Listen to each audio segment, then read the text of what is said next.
Corvair's annual oil change. That is some nasty looking oil. It hasn't hardly been driven, it's just been in there a while, and I want to put fresh oil in.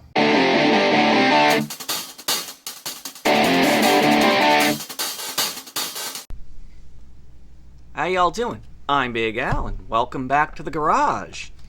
If you're new to the channel, please take a moment to like and subscribe.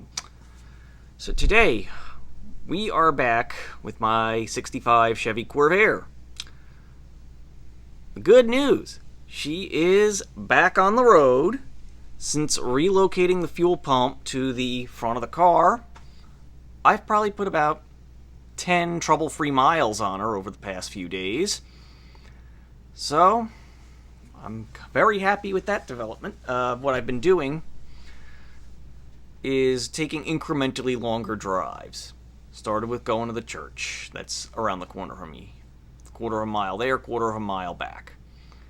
Well, actually, first I started with going around the subdivision. Quarter mile low speed. Then out on the main road, half-mile round trip. Then we did a mile round trip. Now we've done 2-mile round trips. So, car hasn't given me an ounce of trouble in all that time.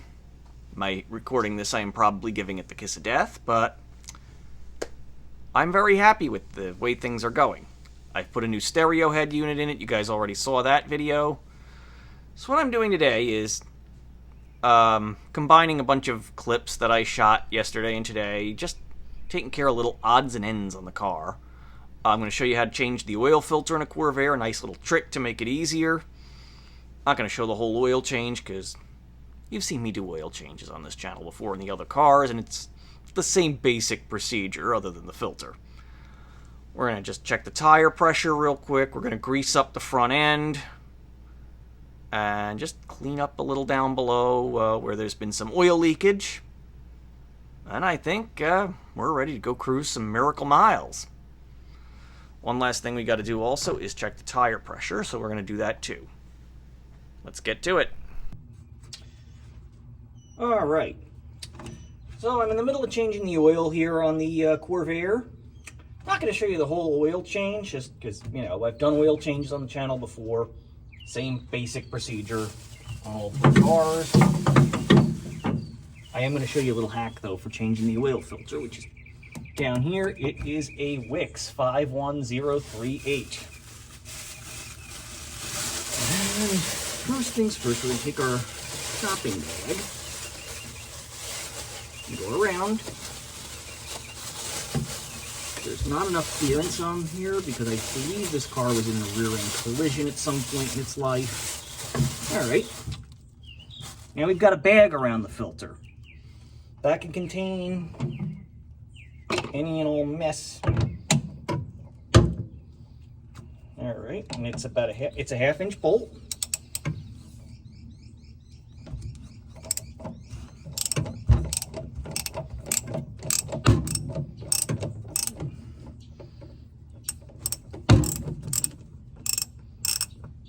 All right, I should be able to just hand thread it out the rest of the way. Put my hand on the bottom of the filter. We take this bolt. My arm is totally in the way. And now you can see. This comes out. There's a little O-ring on it that we replace. Now we just gotta figure this thing out of here. Keep it right side up. And lift it on out of there. Okay, so here's what the top of our oil filter looks like. You've got 2 O-rings. You want to lube those up with some oil just like you would any other oil filter.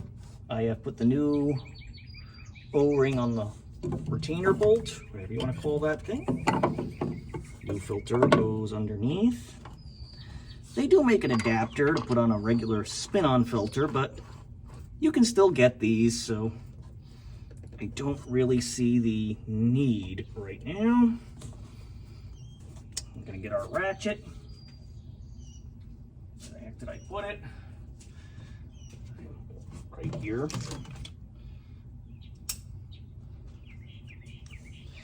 Don't have an actual torque spec for this, so we're just going to go with a German torque spec. putting tight.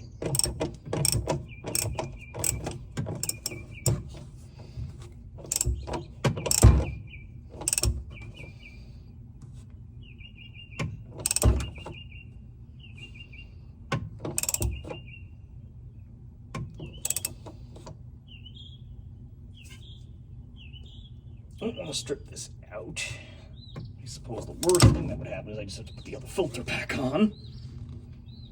Or go to Midway's and part with another 20 bucks, but there we are. As the Germans say, guten tight. All right, that's how it's done. And just some other little thises and that's. I want to get a new gas line because you can see this one interferes with the driver's side primary choke. And that's a very minor annoyance. And there's also, as I mentioned before, shock absorbers. My neighbor's honking at me. Just realize I'm filming. Let's see. Yeah, I can move this thing quite a bit. So definitely shocks. You know, it never ends. I also want to pick up a grease gun, grease up the whole front end. Never ends. All right, so our oil change is done. We're under the motor. This is a filthy, filthy mess under here. It is oily and nasty. You've got some super clean. Oops. Oh well, that really doesn't matter. It's waste oil.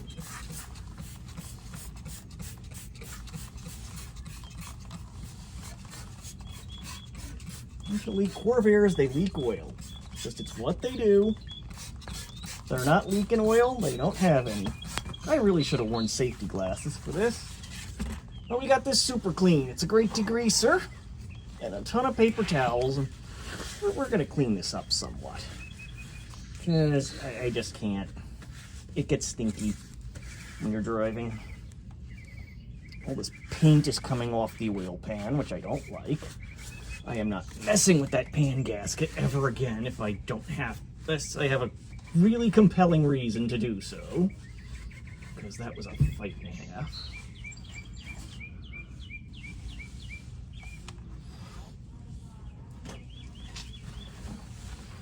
All right. There we go. All right, just a little clean.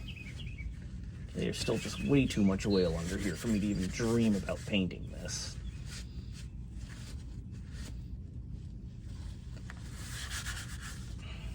I think that's actually paint coming off. This would all have to be sanded and what have you for me to paint it. So that's not going to happen. All right. Guess I'll just get the waste oil poured off and get her back on the ground, and that'll be that. Not a whole lot else to do with this car at this point.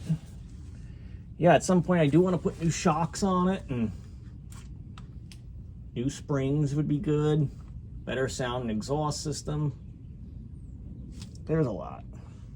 Another little modification I made, as you can see, I have painted the rear code silver, like a top-end Corsa model. Color is Chrysler's Radiant Silver from Duplicolor. I did these rear grills with it also. I think that just really pops.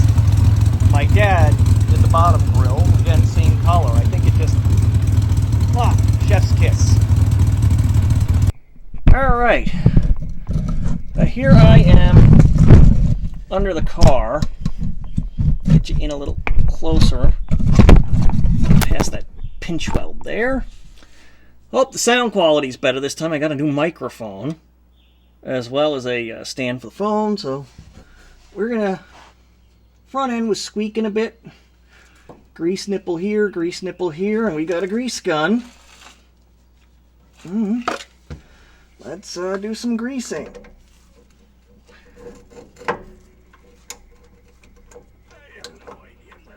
Oh, shoot. Well, that made a mess. Let's try this one. It's coming out of everything but.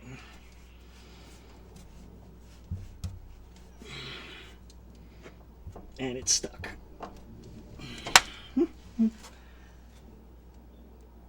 Well, let's hope some of it actually got in there. Let's see, are there any others? Yep, there's one on the other side. That one is rusted to oblivion. There is no way this one is going to take any grease, but I'm a masochist and we're going to try it.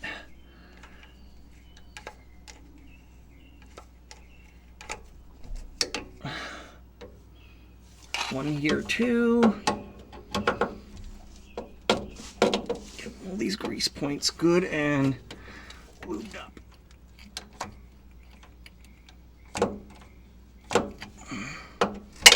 Well, I don't think that's going to make a darn bit of difference, but we'll try it anyway. All this little nickel and dime stuff, we got to get it done before we can really enjoy the car. Alright, so like any car that's sat for any length of time, the tires have probably lost some air. With the Corvair, the tire pressure is on the glove box lid. However, that tire inflation pressures was meant for 13-inch bias ply tires. I am currently running these Cooper Evolution 195/70R14 radials. I did actually toy with putting bias plies on it, but you know what? This car is meant for handling. Radials give you the best. Now, one thing about a Corvair, or any other rear-engine car, for that matter, gotta run different tire pressure in the front and the back. On this car, I run 28 up front, 32 in the back. That helps to counteract the oversteer. In fact, that is GM's solution, if you want to call it that, to the flipping problem in the earlier cars. However, they just didn't publicize it, and people very rarely did it. Let's see, this is low. No, we're a couple pounds low. We're about 23, so we need to put a couple pounds in this one. Yeah, 21. Low, but not dangerously so. Good for the kind of driving I was doing, which was just, mostly straight line. If I want to go out and have some fun in the twisties, though, we've definitely got to air these up better. Okay, gonna check the back tire here.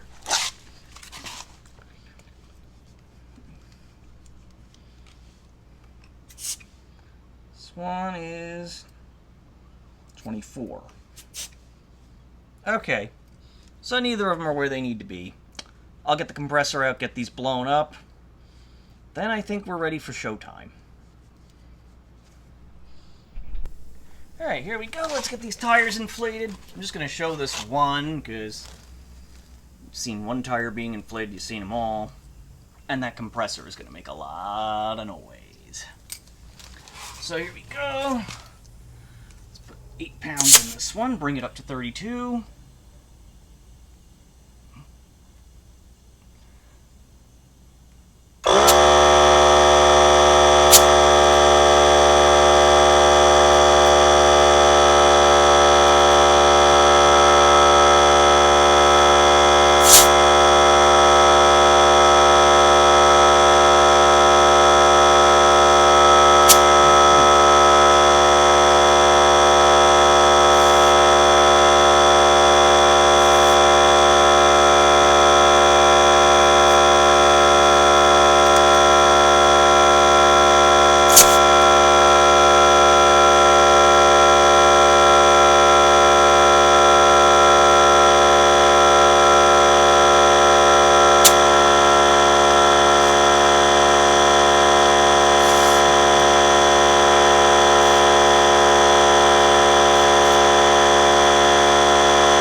not as hot today, but, it's still very, very muggy. Any muggier, my Corvair could be declared an honorary water-cooled car. But there you have it. I know a lot of this little odds and ends stuff doesn't make the most entertaining video, but honestly also wanted to try out the new microphone. I apologize for my last video if the sound quality, if it sounded like I was underwater. Well, hopefully I've rectified that problem now. So that's it. Once again, I hope you'll mash that like button, and please like, share, subscribe. Well, that was repetitive, now wasn't it?